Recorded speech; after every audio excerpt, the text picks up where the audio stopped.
Hello hi అండి, ముల్లంగి చట్నీ చేస్తున్నాను. మీరు కూడా చూసేసేయండి ఎలా చేసుకోవాలో.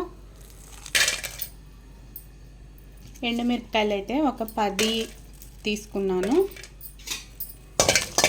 ముల్లంగిలు అయితే ఒక 4 ముల్లంగిల్ని తరిగి పైన చెక్కు తీసేసి వాష్ చేసేసి నీట్గా ఇలా చిన్న ముక్కలు అయితే కట్ చేసి పెట్టుకున్నాను. 4 టమాటాలను అయితే చిన్న ముక్కలుగా కట్ చేసి అలా పెట్టుకున్నాను. కొంచెం చింతపండు తీసుకున్నాను. ఇప్పుడు ఎండుమిరపకాయలను, 2 వెల్లుల్లి, కాస్తంత జీలకర్ర అయితే వేసేసుకున్నాం.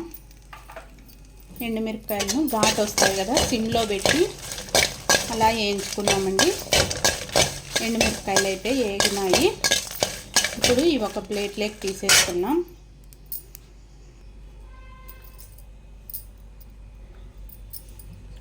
దీంట్లో ఒక స్పూన్ ఆయిల్ అయితే వేసి ముల్లంగి ముక్కలను అయితే వేసుకున్నాం. ముల్లంగి ముక్కలను వేసి కొంచెం సాల్ట్, కొద్దిగా పసుపు వేసేసి అలా ఒకసారి కలిపేసి మూత అయితే మూద్దామండి. ఈ ముల్లంగిలోకి కొంచెం వాటర్ ఉంటాయి కదా, ఆ వాటర్ అన్నీ వెళ్ళి కాసేపు పచ్చివాసన పోయే వరకు కాసేపు పెడదాము. ముల్లంగి ముక్కలను అయితే ఒక టీ స్పూను ఆయిల్ అయితే వేసేసి టమాటా కూడా వేయించుకున్నాం. టమాటా వేగే లోపల మనము ఎండుమిరపకాయలు అయితే మిక్సీ వేద్దాం.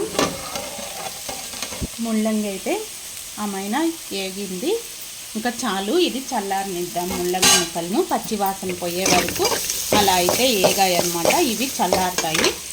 టమాటా మగ్గిన తర్వాత స్టవ్ ఆఫ్ చేద్దాము. ఈలోగా ఎండుమిరపకాయలను అయితే మిక్సీ కొట్టేస్తున్నాను. టమాటా అయితే మగ్గింది, స్టవ్ ఆఫ్ చేసేద్దాము. ముల్లంగి ముక్కలు అయితే చల్లారినాయి. ఇవైతే మిక్సీ వేసాను. ఇప్పుడు టమాటా చల్లారిన తర్వాత టమాటా ఫస్ట్ మిక్సీ వేసి తర్వాత ముల్లంగి వేద్దాము. తర్వాత పోపు పెట్టుకున్నాం. ఇలా అయితే పచ్చడి మరీ మెత్తగా లేకుండా అలా వేసేసి ఇప్పుడు పోపు వేద్దామండి. పోపు కావాల్సినవి ఒక పెద్ద సైజు ఆనియన్ తీసుకున్నాను. కొంచెం జీలకర్ర, ఆవాలు, కరివేపాకు, శనగపప్పు, ఉద్దిపప్పు, ఎండుమిరపకాయలు అయితే అలా పొడవుగా తీసుకున్నాను. ఒక 4 టీ స్పూన్ల ఆయిల్ అయితే అలా వేసేసి ఆయిల్ కాగిన తర్వాత ఈ పోపు దినుసులన్నిటిని అలా వేసేసుకున్నాము. ఆవాలు చిట్లిన వెంటనే ఆనియన్స్ అయితే అలా వేసేద్దాము.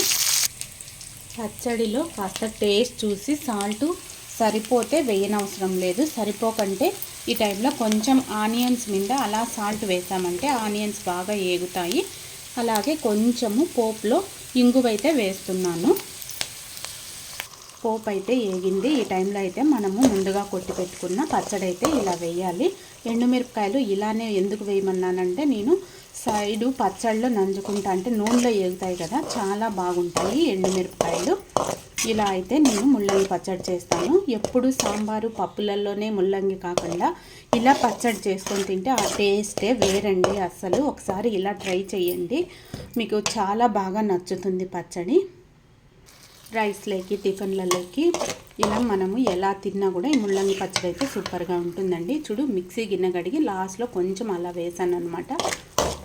అనుకనుగా పచ్చడి అయితే సూపర్గా వచ్చింది. మీరు కూడా ఇలా ఒకసారి ట్రై చేయండి. ఖచ్చితంగా నచ్చితే లైక్, షేర్, సబ్స్క్రైబ్ అండి.